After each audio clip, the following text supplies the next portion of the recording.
Pa evo, pravo ste, fudbal je takav, nekad si dole, nekad si gore.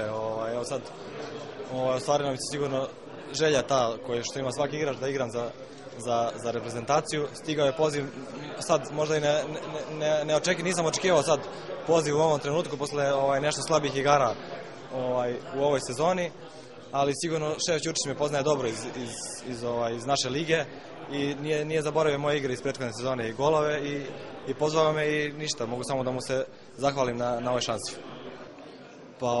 Pa sigurno sad ne mogu da pričam sad o nekom prostoru i to da ću dobiti priliku i to, ali sigurno ako budem dobio priliku da ću se truditi da igram, da dam svoj maksimum i da igram dobro i da pomognem reprezentaciji ako budem dobio tu šansu.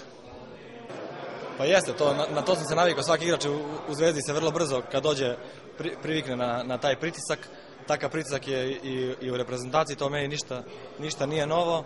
Igramo sigurno protiv dve dobre reprezentacije, Meksiko i Honduras, koji su učesnici svetskog prvenstva prošle godine u Južnoj Africi. Biće dobre dve provere posle ove lošeg rezultata u kvalifikacijama.